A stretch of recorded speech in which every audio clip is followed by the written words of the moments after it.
Hello friends, welcome to study to learn. आज के इस सेशन में हम डिस्कस करने जा रहे हैं भारत के भूगोल की तीसरी क्लास को। इसमें हम भारत के पर्वत के बारे में डिस्कस करने वाले हैं कि भारत के वो कौन कौन से पर्वत हैं जिन्हें एग्जाम में बार बार पूछा जाता है, जिन पर्वत से रिलेटेड क्वेश्चंस एग्जाम में रिपीट होते रहते हैं। ठीक है, तो काफ़ी इंपॉर्टेंट सेशन है, आप इसको साथ में नोट भी करिएगा। सो ये जो पर्वत श्रृंखला है, ये कुछ इंपॉर्टेंट पर्वत श्रृंखला जिनको आपने नोट करना है। इसमें सबसे पहली पर्वत श्रृंखला या श्रेणी जिसे हम कहेंगे तो वो आती है अरावली श्रेणी। ठीक है, तो यह जो श्रेणी है यह विश्व के प्राचीनतम पर्वतों में से एक है, यानी कि जो पूरे विश्व में बहुत पुराने पुराने या प्राचीन पर्वत हैं उनमें से एक अरावली श्रेणी है। और इसी अरावली श्रेणी वाले पर्वत को हम अवशिष्ट पर्वत भी कहते हैं। ठीक है, तो अवशिष्ट पर्वत भी इसको कहा जाता है, अरावली श्रेणी को। ये क्वेश्चन आ सकता है, तो आपको याद रखना है कि कौन सी श्रेणी या कौन सी पर्वत श्रेणी है जो अवशिष्ट पर्वत के नाम से जानी जाती है, या अरावली श्रेणी को अन्य किस नाम से जाना जाता है। सो अवशिष्ट पर्वत भी इसको कहा जाता है। ठीक है, यह श्रेणी उत्तरी गुजरात के पालनपुर से प्रारंभ होकर के अजमेर होते हुए दिल्ली तक लगभग 800 किलोमीटर के क्षेत्र में फैली हुई है। ठीक है, सो ये स्टार्ट जो है, ये पर्वत श्रृंखला वो गुजरात से स्टार्ट होती है, उत्तरी गुजरात से। और ये स्थान है यहाँ पे पालनपुर स्थान से स्टार्ट होते हैं पर्वत श्रृंखला, और राजस्थान के अजमेर से होकर के गुजरते हुए दिल्ली तक इसकी लंबाई है। और यह लगभग 800 किलोमीटर के क्षेत्रफल में इसकी मतलब क्षेत्र इसका कवर है, किससे? इस पर्वत श्रृंखला से। ठीक है, आगे है इसमें दक्षिण से उत्तर की ओर बढ़ने पर इसकी ऊंचाई क्रमशः कम होती है। ठीक है, सो दक्षिण से उत्तर यानी कि इस तरह से नीचे से दक्षिण दिशा से जैसे ऊपर दिल्ली की ओर जैसे जैसे ये जिसकी ऊंचाई है वो क्या होती है, घटती रहती है। यानी कि ये गुजरात वाले हिस्से में इसकी ऊंचाई अधिक है और वहीं दिल्ली तक पहुंचने पर इसकी ऊंचाई में कमी आपको देखने को मिलती है। ठीक है, दिल्ली के पास तो यह लगभग समतल है। ये जो श्रेणी है अरावली श्रेणी, ये दिल्ली के पास लगभग किस रूप में है, समतल रूप में है। ठीक है, अरावली का सर्वोच्च जो शिखर है माउंट आबू, जिसका नाम है गुरु शिखर। ठीक है, माउंट आबू पर्वत पर ये स्थित है अरावली का सर्वोच्च शिखर। इसकी जो ऊंचाई है वो है 1722 मीटर। ठीक है, इसको हम मैप में देख लेते हैं और अच्छे से। तो कुछ इस तरीके से इंडिया का मैप लेना है और इसे जूम करके आप देख सकते हो। तो ये वाला जो सामने हिस्सा है आप देख पाओगे कि इस तरह से पश्चिम में गुजरात की ओर ये जो एरिया है गुजरात से दिल्ली तक, गुजरात से इस तरह से दिल्ली तक ये पूरी अरावली श्रेणी है। ठीक है, सो ये श्रेणी कहाँ से स्टार्ट हो रही है, गुजरात से। और गुजरात में ही माउंट आबू पे ये कहाँ पे है, राजस्थान के पास। और गुरु शिखर जो सबसे ऊंची चोटी है, ठीक है, माउंट आबू पर्वत पर ही इसकी सबसे ऊंची चोटी भी है। और इस तरीके से ये दिल्ली तक पहुंचती है ये श्रृंखला। ठीक है, आगे है इसमें यहाँ सीसा सीसा तांबा जस्ता एस्बेस्टस अभ्रक संगमरमर चूना पत्थर आदि प्रचुर मात्रा में पाए जाते हैं। ठीक है, तो इस तरह से अलग अलग प्रकार के जो खनिज पदार्थ हैं इस पर्वत पर आपको देखने को मिलेंगे। ठीक है, इस क्षेत्र में अवस्थित खेतड़ी से तांबा सिंधु सभ्यता के भी पहले से ही निकाला जाता है। यानी कि जब सिंधु सभ्यता थी तब से और उससे पहले से क्या यहाँ से जो तांबा है वो प्राप्त किया जाता है। ठीक है, अरावली श्रेणी के बाद जो नेक्स्ट श्रेणी है वो है विंध्य श्रेणी। ठीक है, यह श्रेणी विंध्यन भांडेर कैमूर श्रेणी के रूप में गुजरात से लेकर बिहार तक फैली हुई है। ठीक है, तो ये भी गुजरात से स्टार्ट होती है विंध्य श्रेणी और बिहार तक ये फैली हुई है। विंध्य श्रेणी के दक्षिण में भ्रंशन के कारण, ठीक है, इसका जो दक्षिण वाला हिस्सा है उसमें बार बार भ्रंशन यानी कि बार बार भूस्खलन जैसी अवस्थाएं वहाँ पे आती हैं। और नर्मदा भ्रंश घाटी का निर्माण है, इसकी वजह से यहाँ पे से नर्मदा नदी का क्या है, उद्गम स्थल इसको कहा जाता है। ठीक है, अतः इसे विंध्यन कगार के नाम से भी कहा जाता है और इसका जो नाम है दूसरा है वो विंध्यन कगार भी इसको कहा जाता है। ठीक है, यह श्रेणी दक्षिण भारत को उत्तर भारत से अलग करती है। तो लगभग ये आप देखोगे मैप में, इसको मैं अभी डिटेल में बताऊंगी आपको। तो ये जो श्रेणी है विंध्य श्रेणी, तो ये लगभग बिल्कुल इंडिया के मिड में है, ठीक है, बिल्कुल सेंटर में है, जिससे ये दक्षिण भारत और उत्तर भारत के बीच में एक बॉर्डर सी है, ठीक है, सीमा रेखा की तरह ये बीच में है, ठीक है, जिससे दक्षिण भारत को ये उत्तर भारत से क्या करती है, अलग करती है। इसमें हम आगे बढ़ेंगे। नेक्स्ट जो इसमें श्रेणी है वो है सतपुड़ा श्रेणी। इसको मैं लास्ट में आपको मैप में सारे के सारे जो पर्वत श्रेणी है उनको मैप में दिखाऊंगी कि कहाँ पे कौन सी पर्वत श्रेणी है, जिससे कि आप और अच्छे से समझ सकें, ठीक है। जो सतपुड़ा श्रेणी है, तो इस श्रेणी को गुजरात में राजपीपला, अगेन देखिए ये भी गुजरात से ही स्टार्ट हो रही है, राजपीपला में, मध्य प्रदेश में महादेव एवं छत्तीसगढ़ में मैकाल श्रेणी के रूप में जाना जाता है, ठीक है। तो ये अलग अलग स्थानों पे अलग अलग नाम से इसको जाना जाता है।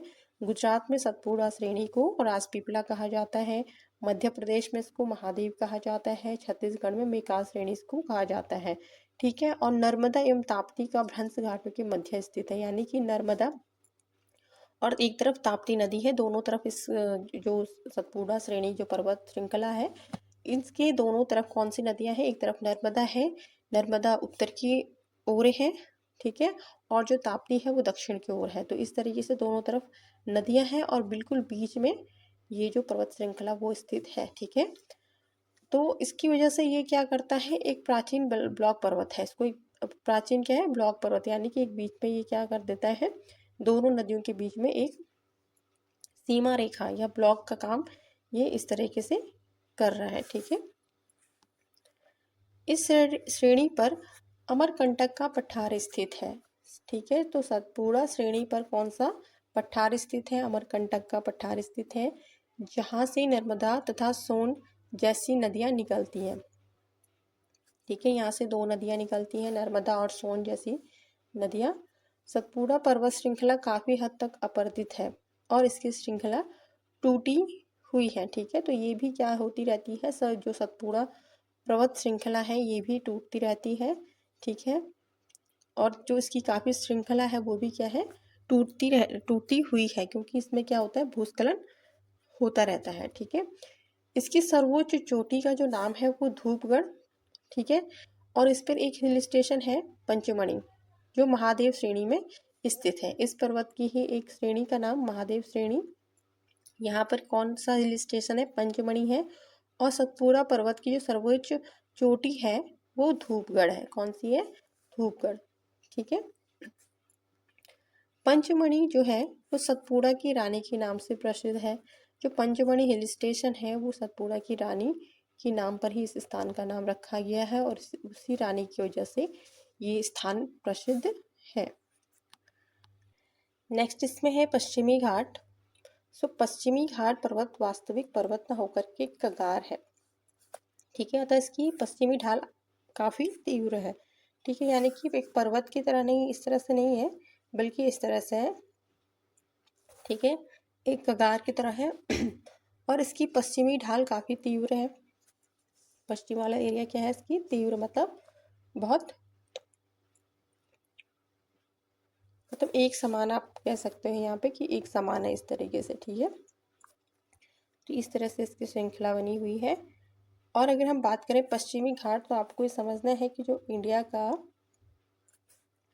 जो दक्षिणी हिस्सा है इस तरीके से, जो ये वाला हिस्सा है पश्चिम वाला हिस्सा, तो यहाँ पर क्या है, पश्चिमी घाट वाली पर्वत श्रृंखला है,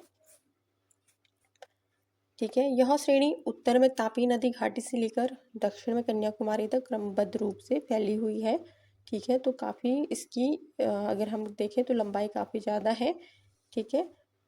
उत्तर दिशा में जो तापी नदी है और बिल्कुल कन्याकुमारी तक, बिल्कुल जो लास्ट पॉइंट है इंडिया का वहाँ तक क्या है, ये जो मुख्य भूमि का जो एरिया है कन्याकुमारी, वहाँ तक फैला हुआ है पश्चिमी घाट का पूरी ये श्रेणी, ठीक है। पश्चिमी घाट के कई स्थानीय नाम भी है, साथ में आप ये भी देखिएगा कि इसके अलग अलग स्थानों में इसके नाम भी अलग अलग हैं। महाराष्ट्र और कर्नाटक में इसे सह्याद्री कहते हैं इस पर्वत श्रृंखला को, तमिलनाडु में से नीलगिरी कहते हैं, केरल तथा तमिलनाडु की सीमा पर अन्नामलाई और कार्डामम नाम से इसको जाना जाता है, ठीक है। तो ये याद रखना है कि अलग अलग स्थानों में इसके अलग अलग नाम से इसको जाना जाता है। दक्षिण से उत्तर की ओर सामान्यतः तो इसकी ऊंचाई कम होती जाती है। ठीक है, सो दक्षिण से अगेन जैसे आपने अरावली श्रेणी में पढ़ा था वैसे ही पश्चिमी घाट की जो श्रेणी है वो भी इसी तरीके से जब है, तो दक्षिण से जब ये उत्तर की ओर इस तरीके से जाती है तो इसकी जो ऊंचाई है वो यहाँ उत्तर की ओर को क्या होती है, वो कम देखने को मिलती है। पश्चिमी घाट एवं पूर्वी घाट के मिलन स्थल पर नीलगिरी की पहाड़ी एवं गांठ के रूप में मौजूद है। ठीक है, सो ये पश्चिमी घाट और पूर्वी घाट यहाँ पे क्यों कहा गया है, क्योंकि ये इंडिया का इस तरीके से जो दक्षिण वाला हिस्सा है ये वाला, सो जहाँ यहाँ पे तो हो गया है पश्चिमी घाट और उसी तरीके से पूर्व दिशा की ओर ये वाला हिस्सा हो गया पूर्वी घाट। ठीक है, इसको आगे हम पढ़ेंगे। सो पश्चिमी घाट और पूर्वी घाट के मध्य जो एक मिलन स्थल है तो वहाँ पे नीलगिरी की पहाड़ी है। ठीक है, कौन सी है, नीलगिरी की पहाड़ी है जो कि गांठ के रूप में मौजूद है। ठीक है, यानी कि उसको एक जोड़ करके वहाँ पे रखा हुआ है, दोनों के दोनों अलग अलग जो पश्चिम घाट है और पूर्वी घाट के जो पर्वत है उन्हें। ठीक है, इसमें है जो तमिलनाडु, कर्नाटक और केरल राज्य की सीमा पर अवस्थित है। तो ये अलग अलग राज्यों को यहाँ पे इनकी सीमाओं के बीच ये यानी कि सीमा के रूप में यह अवस्थित है ये पर्वत। ठीक है, अगर इसकी बात करें इसकी सर्वोच्च चोटी की तो दोदा बेटा। ठीक है, दोदा बेटा इसकी सर्वोच्च चोटी है जिसकी ऊंचाई है 2637 मीटर है। और नीलगिरी पर्वत जो है इस श्रेणी पर ऊट कमंडलम या ऊटी अवस्थित है। इस स्थान का नाम है ऊट कमंडलम या ऊटी। तो ये नीलगिरी पर्वत श्रेणी पर ही अवस्थित है। आगे देखिए, इसमें नीलगिरी के जो दक्षिणी में जो पश्चिमी घाट का विस्तार है जिसका नाम आपने अभी जस्ट पहले भी पढ़ा कि अन्नामलाई एवं कार्डेमम है, जिसको केरल में अन्नामलाई और तमिलनाडु में कार्डेमम कहा जाता है। तो इस नाम से ही पहाड़ी यहाँ पर है। और दक्षिण भारत की अगर बात करें तो सर्वोच्च जो चोटी है वो अनाई मुड्डी है। ठीक है, ये चोटी जो है वो अन्नामलाई जो कि केरल में है। ठीक है, यहाँ पर स्थित है। इसकी ऊंचाई देख लीजिए 2695 मीटर है। अन्नाई मुड्डी की ये दक्षिण भारत की सर्वोच्च चोटी है। ये पॉइंट नोट करना है कि दक्षिण भारत की सर्वोच्च चोटी कौन सी है और कौन से पर्वत पे है। ठीक है, अन्नामलाई जो है वो केरल राज्य में है। ये हमने पहले भी डिस्कस कर लिया है कि ये केरल राज्य में है और इसको जो पश्चिमी घाट की जो ये वाली श्रृंखला है तो उसको केरल में अन्नामलाई कहा जाता है। आगे है इसमें पश्चिमी घाट की प्रमुख जो पर्वत चोटियां हैं वो है कलसुबाई, महाबलेश्वर, कुर्देमुख तथा पुष्पगिरी। ठीक है, सो ये पश्चिम घाट की जो अलग अलग चोटियां हैं इनके ये नेम हैं, अलग अलग नाम इनके ये हैं। ठीक है, और अन्नामलाई के पूर्व में पालिनी की पहाड़ियां हैं।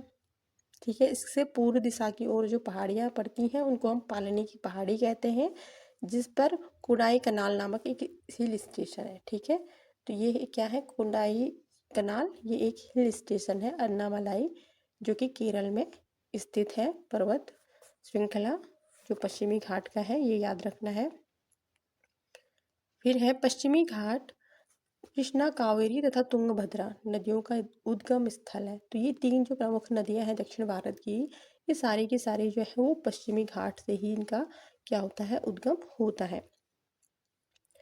बालाघाट श्रेणी, हरिश्चंद्र श्रेणी तथा सतमाला पहाड़ियाँ महाराष्ट्र में अवस्थित है। ठीक है, तो ये जो अलग अलग श्रेणियाँ हैं पर्वत श्रृंखला की, तो ये कहाँ पर हैं, ये महाराष्ट्र में अवस्थित है, ये याद रखना है। और अब इसके बाद जो नेक्स्ट पर्वत श्रृंखला है ये है पूर्वी घाट। ये जो मैंने आपको अभी जस्ट एक्सप्लेन किया था कि इस तरह से आप इंडिया का मैप जब देखते हैं तो ये वाला एरिया जो है वो पश्चिम की ओर है और ये वाला पूर्व की ओर है। सो ये वाले हिस्से में क्या है, पूर्वी घाट स्थित है। इसको हम मैप में और अच्छे से जानेंगे। तो यह जो पूर्वी घाट वाली श्रृंखला है यह एक प्राचीन मोड़दार अवशिष्ट पर्वत है। ये भी एक अवशिष्ट पर्वत के रूप में इसको देखा जाता है और इसकी जो बनावट है वो कैसी है, मोड़दार। ठीक है, मोड़दार आपको पता ही होगा कैसे होता है। ठीक है, क्योंकि इसमें इस तरह से ये घूम करके है, ये इसकी बनावट कुछ ऐसी है, जिसकी ऊंचाई की अगर बात करें तो पश्चिमी घाट की तुलना में काफ़ी कम है, यानी कि जो पश्चिमी घाट वाले जो पर्वत श्रृंखला है वो उसकी ऊंचाई अधिक है और पूर्वी घाट की कम है। इसकी जो सर्वोच्च चोटी है वो आंध्र प्रदेश में स्थित है। इसका जो नाम है, जो सर्वोच्च चोटी वो पूर्वी घाट की, तो उसका नाम है जिंधगाड़ा। क्या नाम है? जिंधगाड़ा। इसकी जो अगर ऊंचाई की बात करें तो 1690 मीटर है तथा अन्य महत्वपूर्ण चोटी महेंद्रगिरी तमिलनाडु में है। ठीक है, तो इसकी एक और महत्वपूर्ण चोटी है जो महेंद्रगिरी है। देखिए, ये तमिलनाडु में है, यानी कि ये दोनों अलग अलग राज्यों में हैं। सर्वोच्च चोटी की बात करें तो ये आंध्र प्रदेश में है, जिसका नाम है जिंदगाड़ा। और इसके अलावा एक महत्वपूर्ण चोटी है, ठीक है, यानी कि उसका नाम है महेंद्रगिरी, जो कि तमिलनाडु में है। और इस श्रेणी का काफ़ी अपर्दन हो चुका है, यानी कि यहाँ पर भी बरसात की वजह से इसमें भी क्या होता है, भूस्खलन की जो स्थिति है वो वहाँ पर बनती है, जिसकी वजह से पर्वत श्रृंखला का अपर्दन देखा गया है। पूर्वी घाट पर्वत पर मलयगिरी, गडजात, नियामगिरी, ठीक है, जो कि उड़ीसा में है, नन्नामलाई, पालकोंडा जो कि आंध्र प्रदेश में है, जबादी सेवराई मीलागिरी जो कि तमिलनाडु में है। तो ये अलग अलग क्या है, इसकी पहाड़ियाँ हैं, ये पहाड़ियों के नेम हैं और अलग अलग स्थानों पर ये है, यानी कि अलग अलग स्टेट में है। ठीक है, मेलागिरी पहाड़ी चंदन के वनों के लिए विख्यात है। तो इनमें से जो मेलागिरी नाम है जो कहाँ पर है, तमिलनाडु में स्थित है। ठीक है, ये पहाड़ियाँ, तो यहाँ पे ये जो वन देखे जाते हैं तो वहाँ पे चंदन के वन काफ़ी देखे जाते हैं और इसके लिए प्रसिद्ध भी है मेलागिरी। ठीक है, सो फ्रेंड्स, हमने इसमें कुछ इम्पॉर्टेंट पर्वत श्रृंखला को देखना है के थ्रू इसको और अच्छे से समझ पाएंगे। सो सबसे पहले हमने जैसे अरावली पर्वत श्रृंखला देखी थी, तो आपको इसके लिए इंडिया के मैप में जो पश्चिम वाला एरिया है, वेस्ट जो एरिया है इंडिया का, उसमें जाना है और इस तरह से जूम करके आप देख पाओगे कि जो श्रृंखला है अरावली पर्वत श्रृंखला वो कुछ इस तरीके से है। ये ऑलरेडी आपको एक्सप्लेन भी कर लिया है, अगेन आपको बता रहे हैं कि गुजरात से, राजस्थान से होकर के दिल्ली तक ये पहुँचती है, ये जो पर्वत श्रृंखला है। ठीक है, इसमें जो नेक्स्ट पर्वत श्रृंखला हमने पढ़ी वो क्या पढ़ी, विंध्य पर्वतमाला। ठीक है, सो विंध्य पर्वतमाला भी आप देख पा रहे होंगे, जैसे कि इसको और जूम कर लेते हैं इस तरीके से। तो जो विंध्य पर्वत श्रृंखला है वो ऑलमोस्ट मिड में है इंडिया के। ठीक है, जो कि फिर से गुजरात से ही स्टार्ट हो रहा है इसका पॉइंट, और ये जाता है किधर, विंध्य पर्वतमाला जो है बिहार की ओर। ठीक है, इस तरीके से बिहार की ओर बढ़ते हुए आपको देखने को मिलेगा। ठीक है, ये पूरी विंध्य पर्वतमाला है और इसकी जस्ट आप देखेंगे बहुत पास है सतपुड़ा पर्वतमाला। ठीक है, ये भी पूरा गुजरात से स्टार्ट होकर के छत्तीसगढ़ की ओर तक ये पहुंचती है।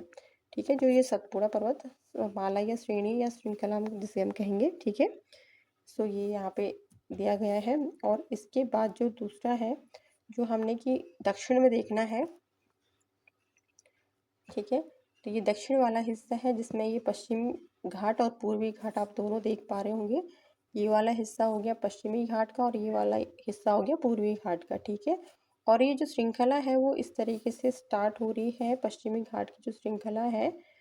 ठीक है, तो यहाँ से स्टार्ट होती हुई इस तरह से और ये पूरा आपको नीचे तक देखने को मिलेगी। ठीक है, तो ये कन्याकुमारी तक ये पूरा पश्चिमी घाट की सीमा है। और कुछ ऐसे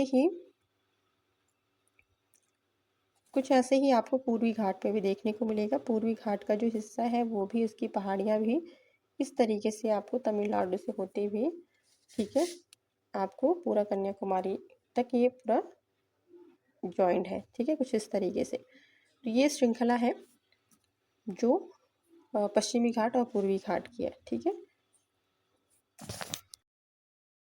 तो फ्रेंड्स ये थे कुछ इम्पॉर्टेंट पर्वत श्रृंखला के बारे में, जिसमें हमने भारत की पर्वत श्रृंखला को हमने स्टडी किया। आपको वीडियो पसंद आया हो तो प्लीज़ लाइक, शेयर और सब्सक्राइब कर दीजिए और नई वीडियो की नोटिफिकेशन आप तक सबसे पहले पहुंचे इसके लिए बेल आइकन प्रेस करके रखिएगा। नए वीडियो में मिलते हैं जल्दी, तब तक के लिए धन्यवाद।